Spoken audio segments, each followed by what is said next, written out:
వీరు మామూలుగా భౌతికంగా బ్రతికున్నారు, కానీ దేని గురించి మాట్లాడుతున్నారంటే మేము ఆత్మీయ స్థితిలో అయ్యా బ్రతికిలేమయ్యా, ఆత్మీయ స్థితిలో చనిపోయిన పరిస్థితిలో ఉన్నామయ్యా, కాబట్టి మమ్మను బ్రతికించు. నీ ప్రజలు నీ యందు సంతోషించాలంటే మేము బ్రతకాలి, ఆత్మీయ జీవితంలో బ్రతకాలి.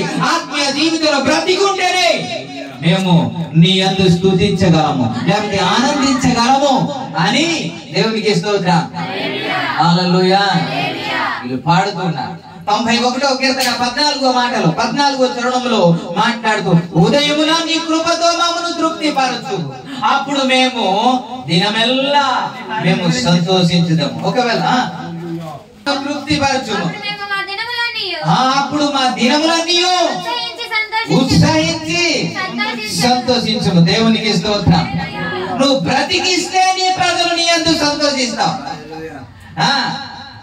నీవు కృపతో నింపితే మా దినములన్నీ మేము సంతోషిస్తాము అనేది. వీరి ఆసక్త ఏంటి అనంటే బయట సంతోషించడానికి కాదు, మన భౌతికమైన దాని మీద సంతోషించడానికి కాదు, ప్రభువులో నేను సంతోషించాలి, ప్రభువులో నేను ఆనందించాలి, ప్రభువులో నేను సంతోషించి ప్రభునే మహిమపరచాలని ఒక ఉద్దేశం కోరహ కుమారులకుంది, మోసే దైవ జన సేవకుడైన మోసేకుంది. దేవునికి స్తోత్రం. హల్లెలూయా. అందుకే చెబుతున్నాను ప్రజలారా, దేవుని బిడ్డలారా, మనము దేనికి ప్రాముఖ్యత ఇవ్వాలి అని అంటే ఆత్మ సంబంధమైన వాటి కొరకే.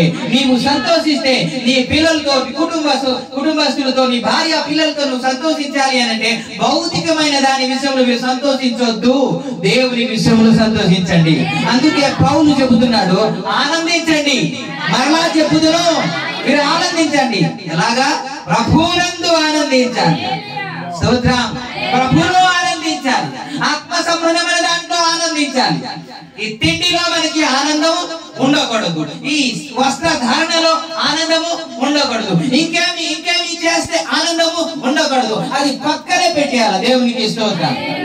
పౌలు చెబుతున్న మాట అదే కదా. నాకు ఏదైతే సంతోషకరంగా ఉందో, ఏదైతే ఆనందకరంగా ఉందో, ఏదైతే లాభకరంగా ఉందో క్రీస్తు యేసు నిమిత్తము ఆయన శ్రమలలో నేను పాలి భాగస్థుడు అవునిమిత్తము నేను పెంటతో సమానముగా ప్రతిదీ ఏం చేశానన్నారు. దేవునికి స్తోత్రం. హల్లెలూయా. ఎవరు బ్రతికున్నవారు తెలుసా? ఎవరు బ్రతికున్నవారు అని అంటే ఇవన్నీ పక్కన పెట్టి వారు భౌతికంగా ఆనందించలేరు, భౌతికంగా సంతోషించలేరు, వస్త్రం ఉన్న సంతోషించలేరు, బంగారం ఉన్న సంతోషించలేరు, డబ్బు ఉన్న సంతోషించలేరు, వారు ప్రభువులో సంతోషిస్తారు. దేవునికి స్తోత్రం. ఎవరు ఎవరు ఎవరు ఎవరు అని అంటే బ్రతికున్నవారు. దేవునికి స్తోత్రం.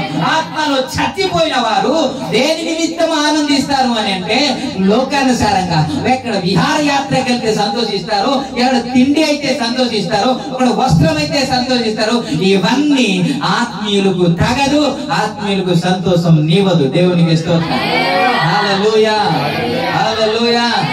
ఇలా సంతోషిస్తే మీరు నీరసిల్లిపోతారు, కానీ ప్రభువులో ఆనందిస్తే మీరు బలం పొందుతారు. హల్లెలూయా. అందుకే గడిచిన వారం నేను జ్ఞాపకం చేశాను, ఎవరు కొనిపోబడతారంటే బలవంతులే కొనిపోబడతారు. సుమా, బలవంతులే. నువ్వు బలహీనులైతే కొనిపోబడవు. బలం ఎలాగొస్తుంది? దేవునిలో సంతోషిస్తే, దేవునిలో ఆనందిస్తే మనకు బలం వస్తుంది. హల్లెలూయా. అందుకే భౌతికమైన బలం గురించి ప్రయాసపడద్దు, ఆత్మ సంబంధమైన బలం గురించి ప్రయాసపడండి. ఈ పాటలు పాడుతూ ఏమని రాస్తూ ఉన్నారంటే, అయ్యా నీ యందు నీ ప్రజలు సంతోషించినట్లు మనం మరలా బ్రతికించయ్యా అంటారు. ఇప్పుడు చెప్పండి, నేను అడుగుతున్నాను, ఇందాక అడిగాను మేము బ్రతికిన వారమే అన్నారు, ఇప్పుడు అడుగుతున్నాను, మీరు ఆత్మీయ స్థితిలో బ్రతికున్నవారా చచ్చినవారా? దాని అర్థం ఏంటి? బతికున్నామని ఎలా మనం అర్థం చేసుకోగలం? ఆత్మీయంగా మనం బ్రతికున్నామండి కదా. బ్రతుకున్నామా లేదా? బ్రతుకున్నామండి, బ్రతుకున్నాం కదా. ఎలా చెప్తాం?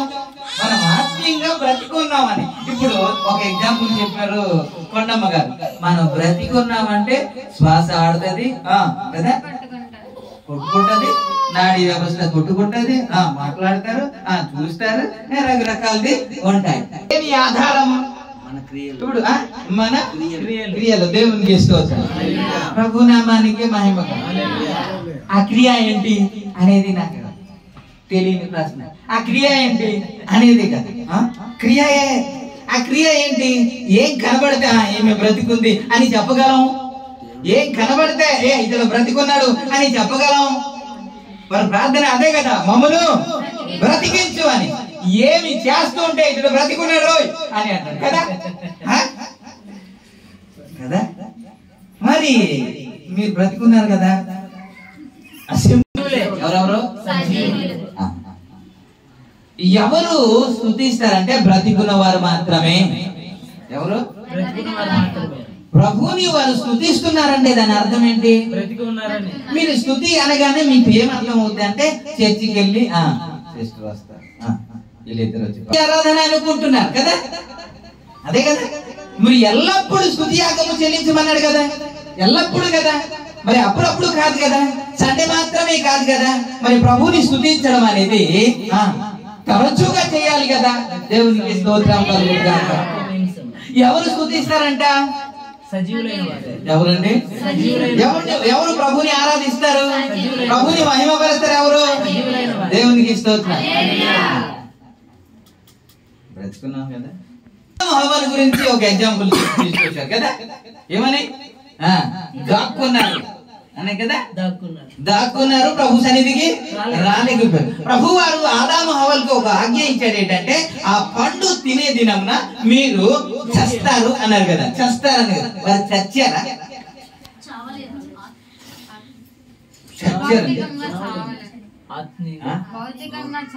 చావలేదు. మరి ఆత్మీయంగా చచ్చిపోయారు కదా. కొరహు కుమారులు ప్రార్థన కూడా అదే. వారు బ్రతికున్నారు, కానీ దేని గురించి ప్రార్థిస్తున్నారు? ఆత్మీయత గురించి ప్రార్థిస్తున్నారు. దావీదు ఏడుస్తూ ఏడుస్తూ ఏడుస్తూ ప్రార్థన చేయడానికి, తన పరుపు తేలిపోయి కొట్టుకుని వెళ్ళిపోయినట్టు ప్రార్థన చేయడానికి, అయ్యా దయతో నన్ను కరుణించయ్యా, నీ రక్షణ నాలుగు యుద్ధ నుండి తీసివేయకు అని 51వ కీర్తనలో వ్రాయబడినట్లు, హిమము కంటే తెల్లగా నన్ను కడుగుము అని ప్రార్థన చేసినట్టు ఇలాంటి ప్రార్థన చేయడానికి కారణం ఏంటి? ఆత్మీయ స్థితిలో నేను దిగజారిపోయాను, పాపంలో పడిపోయాను, నేను ఆత్మీయ స్థితి ఇంకా మెరుగుపరచబడలేదు, కాబట్టి మరలా నాకు సజీవంగా లేపు, నన్ను బ్రతికించు అనే కదా ప్రార్థన చేశాడు.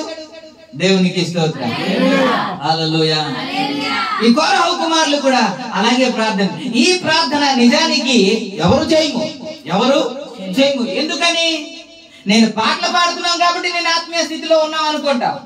రోజు తరచుగా ప్రార్థన సహవాసంకి వెళ్తున్నాం కాబట్టి నేను సజీవంగా ఉంటాం అనుకుంటాం. కాదు కాదు, దానికి చాలా ఉన్నాయి కదా, చాలా ఉన్నాయి సింప్టమ్స్. అసలు వీరు చచ్చిన స్థాయికి, ఆత్మీయతలో చచ్చిన స్థాయికి రావడానికి కారణం ఏంటి? ఎలా వచ్చారు? ఎందుకు వచ్చారు? అవిధేయత కాదా? మాట తప్పిపోవడం కాదా? నువ్వు అది తినొద్దు అనేటప్పుడు తిన్నారు కదా వాళ్ళు, అందుకే కదా వారు చచ్చారు. ఆజ్ఞ అతిక్రమించారు కదా, అందుకే కదా చచ్చారు. అంతేనా కాదా? దేవునికి స్తోత్రం. ఆత్మీయ స్థితిలో చచ్చిపోవడానికి కారణం ఏంటంటే అవిధేయతే, అవిధేయతే, అవిధేయతే, మాట తప్పిపోవడమే. దేవునికి స్తోత్రం. ఆజ్ఞ అతిక్రమమే, ఆజ్ఞ అతిక్రమమే. దేవుడు చెప్పాడు ఆ పండు నువ్వు తినొద్దు అని చెప్పాడు. తిన్నాడు, చచ్చాడు. తిన్నాడు, చచ్చాడు. భౌతికంగా చావలా, ఆత్మీయంగా చచ్చాడు. ఇప్పుడు చెప్తాను, ఆత్మీయంగా మనం బ్రతికున్నామా చచ్చామా? తినలో చూసుకున్నా సరే ఆత్మీయ స్థితిలో కొంత డల్ గానే ఉంటాయి కదా, కొంత బలహీనంగానే ఉంటాయి. కానీ ఈ ప్రార్థన ఎప్పుడు రాదు మనకి. ఈ ప్రార్థన ఎప్పుడు ప్రభువా మా అన్ని దీవించున్నాడు, మా పిల్లల్ని మంచి ఆరోగ్యము, జ్ఞానము, తెలివి, జ్ఞాపక శక్తి, ఇదే కదా. దీనికంటే మించిన ప్రార్థన ఏమైనా ఉందా? అయ్యా మమ్మల్ని బ్రతికించు అని ప్రార్థన ఎప్పుడైనా మీరు చేశారంటే ఖచ్చితంగా మీరు చేయలేదని నేను ఒప్పుకుంటాను. మీరు చేయలేదు. కోరహు కుమారులు చేసిన ప్రార్థన మామూలు ప్రార్థన కాదండి. వారి ఆశ ఏంటో తెలుసా? నేను ఎప్పుడు ఆత్మీయ స్థితిలో బ్రతికే ఉండాలి. దేవునికి స్తోత్రం. హల్లెలూయా. ఒక్క క్షణము కూడా మేము చచ్చిన స్థితిలో ఉండడానికి వీల్లేదు. బ్రతికే ఉండాలి. భౌతికంగా నా తల్లిదండ్రులు చనిపోయారు, భౌతికంగా నా బంధుమిత్రులు చనిపోయారు, వారు సేవ చేయాలి, సేవను అందించాలి, కానీ దేవునికి తిరుగుబాటు చేసి చచ్చిపోయారు. కాబట్టి అయ్యా ఆదాము హవ్వలు ఇద్దరు చచ్చిపోయారయ్యా ఆత్మీయ స్థితిలో. అనేక మంది ఆత్మీయ స్థితిలో చచ్చిపోయారయ్యా. కాబట్టి మేము అలా ఉండడానికి వీల్లేదు. మేము ఆత్మీయ స్థితిలో బ్రతకాలి, బ్రతికి ఉండాలి. దేవునికి స్తోత్రం. కాబట్టి నీ యందు మేము సంతోషించాలంటే, నీ యందు నీ ప్రజలు సంతోషించాలంటే మేము బ్రతకాలి. కాబట్టి మమ్మను బ్రతికించు అని ప్రార్థన చేస్తున్నాడండి. దేవునికి స్తోత్రం. మీరు ఎక్కువసేపు ప్రార్థన చేసింది 3 గంటల నుంచి 5:30 వరకు ఏంటో తెలుసా? వారిని బ్రతికించు, వారిని స్వస్థపరచు, క్యాన్సర్ వ్యాధి నుంచి బాగు చేయి, తర్వాత బ్రెయిన్ డెడ్ నుంచి, కోమాల నుంచి బయటికి రావడానికి, రకరకాల లేకపోతే కిడ్నీ వ్యాధి, ఇవే కదా మనం ప్రార్థన చేసింది, ఇవే కదా మనం ప్రార్థన చేసింది. ఎప్పుడైనా అయ్యా నీ ప్రజలను బ్రతికించు, నీ సంఘాన్ని బ్రతికించు, నీ కుటుంబాన్ని బ్రతికించు, నీ బిడ్డలను బ్రతికించు, నీ ప్రజల్ని బ్రతికించు అని ఎప్పుడు ప్రార్థన చేసామని? ఎంతమంది నశించిపోతున్నారు కదండి, ఎంతమంది నరకానికి వెళ్ళిపోతున్నారు కదండి, ఎంతమంది రోజుకి వేల మంది చనిపోతున్నారు కదా. ఎప్పుడు స్వస్థత స్వస్థత స్వస్థత గురించి ప్రార్థన చేస్తున్నాం తప్ప రక్షణ గురించి ప్రార్థన చేయలేదే. రక్షణ గురించి ఇంతంతా ప్రార్థన చేస్తాం, చిన్ని చిన్ని ప్రార్థన చేస్తాం. మమ్మల్ని బ్రతకాలి అనే ఒక ఆశ కొద్దిగా మాత్రం ఉంటుంది, కానీ దీవెన పొందాలి అనేది చేటంతో ఉంటుంది. దేవునికి స్తోత్రం. హల్లెలూయా. ప్రభు నామానికి మహిమ కలుగును గాక. ఈ ప్రార్థన చిన్ని ప్రార్థన కాదండి. ఏమని ప్రార్థిస్తున్నారు, ఏమని పాడుతున్నారు వాళ్ళు? అవును, బ్రతికించారు. Praise the Lord. హల్లెలూయా. చచ్చిన వారిని బ్రతికించింది ఏంటంట? మళ్ళా మీరే చదువుకున్నారు కదా 119వ కీర్తనలో. మీరేమో 25వ వచనం చదువుకున్నాం, 50వ వచనంలో కూడా అదే ఉంది. నీ వాక్యము మమ్మల్ని బ్రతికిస్తున్నది. ఏంటంటే నీ వాక్యము నన్ను మాట్లాడలేదు. మీరు ఇంకా ఏం బ్రతికిస్తుంది? వాక్యము. ఏం బ్రతికిస్తుంది? ఏం బ్రతికిస్తుంది? మరి ఇప్పుడు ప్రార్థన చేయాలా, వాక్యం చదవాలా? ప్రార్థన చేయాలా, వాక్యం నేర్చుకోవాలా? ప్రార్థన చేయాలా, లేకపోతే బైబిల్ తరచుగా చదవాలా? ఏమండి? బైబిల్ తరచుగా చదవాలి. ఎప్పుడు చదువుతున్నాం మన? లేదే. బ్రతికించింది వాక్యమే కదండి, బ్రతుకునిచ్చింది వాక్యమే కదండి, జీవం ఇచ్చింది వాక్యమే కదండి, నీ జీవితాన్ని వెలిగించింది వాక్యమే కదండి. కానీ వాక్యమే పక్కన పెట్టేస్తా. అరే క్యాలెండర్ లో ఉన్న ఒక్క వచనం చదువుకోవడానికి కూడా టైం లేదండి మనకి. మరి క్యారెట్ చేసుకోవడానికి కూడా టైం ఉందిగా, తినడానికి టైం ఉందిగా. టిఫిన్ ఎప్పుడు మానేశారని, మధ్యాహ్న భోజనం ఎప్పుడు మానేశారని, నైట్ భోజనం ఎప్పుడు మానేశారని, చికెన్ లేకుండా ఎప్పుడు ముద్ద దిగిందని లేదు కదా. ఇవన్నీ చేయడానికి మనకు టైం ఉంటది. అందుకే చెప్తున్నా, గడిచిన వారంలో అనుకుంటా నేను చెప్పాను, ఈ శరీరాన్ని ప్రాధాన్యత ఇవ్వకండి, ఆత్మకే ప్రాధాన్యత ఇవ్వండి అన్నాను. ఎందుకని? ఈ శరీరం మంది కాదు, ఈ శరీరం మనకి శత్రువు. కాబట్టి ఏది అడిగితే అది ఇవ్వద్దు, ఏది అడిగితే అది ఇవ్వద్దు. ఎవరికి ఇవ్వాలి? ఎవరికి ఇవ్వాలి? ఆత్మ. అదే కదా ప్రసంగిలో మనం చూస్తాం, మన్నైనది మునుపటి వలె మన్నైపోతుంది. అది మట్టి, ఇది మట్టి, మట్టిలో కలిసిపోద్ది. కానీ ఏది దేవుని దగ్గరికి వెళ్తుంది? నీ ఆత్మే. దేవునికి స్తోత్రం. ఆత్మ తాను దయచేసిన వారి వద్దకు వెళ్తుంది. దేనికి తీర్పు జరుగుతుంది? ఎబ్రీ రాసిన పత్రిక 9వ అధ్యాయము 27వ వచనంలో వ్రాయబడిన మాట, మనుషులందరికీ ఒక్కసారి మరణమును విధించబడింది, ఆ తర్వాత తీర్పు జరుగును అనే మాట ఉంటది. ఆ తర్వాత తీర్పు జరుగుతుంది. దేనికి తీర్పు? శరీరానికి కాదు, శరీరానికి కాదు. తెస్సలోనికీయులకు రాసిన పత్రిక 4వ అధ్యాయంలో మనం చూసినట్టు రెప్ప పాటున మార్పు చెంది ఈ శరీరము మార్పు చెందినది. మట్టి శరీరము దేవుని రాజ్యాన్ని స్వతంత్రించుకోలేదు. కాబట్టి ఈ మట్టి శరీరం మార్పు చెందితేనే పరలోక రాజ్యానికి వెళ్తాం. దేవునికి స్తోత్రం. కాబట్టి ఈ మట్టి శరీరానికి మీరు ప్రాధాన్యత ఇవ్వద్దు. 2వ కొరింథీయులకు రాసిన పత్రిక 5వ అధ్యాయంలో ఆయన మాట్లాడుతూ, ఈ గుడారంలో మనం నివాసము చేస్తున్నాం, ఆ గుడారంలో మనం నివాసం చేస్తున్నాం. గుడారంలో నివాసం చేసే దానికి అద్దె కడుతున్నాంగా. 3 పూట్ల అద్దె కడుతున్నామా లేదా? ఒక్క పూట ఆపేయండి, గోల్ గోల్ చేసేస్తాడు దేవునికి స్తోత్రం. కాబట్టి దానికి రద్దు ఇవ్వాలి.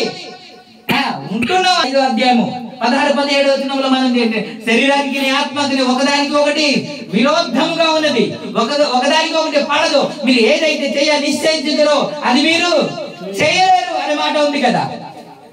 మరి ఆత్మ చేయకుండా అడ్డగించేది ఏంటి అని అంటే శరీరమే కదా. ఆత్మ నిశ్చయించింది చేయకుండా చేసింది శరీరమే కదా. పౌలు మాట్లాడుతూ ఏమన్నాడంటే, నేను ఏదైతే చేయాలనుకుంటానో అది నేను చేయలేకపోతున్నాను, ఏదైతే చెయ్యకూడదు అనుకుంటానో అదే నేను చేస్తున్నాను. కాబట్టి ఇక మీదట చేసినది నేను కాదు గాని నా యందు నివసించే పాపమే అన్నాడు. ప్రభు నామానికి మహిమ కలుగును. అందరు కలిసి స్తోత్రం. హల్లెలూయా. అందరూ స్తోత్రం. హల్లెలూయా. హల్లెలూయా.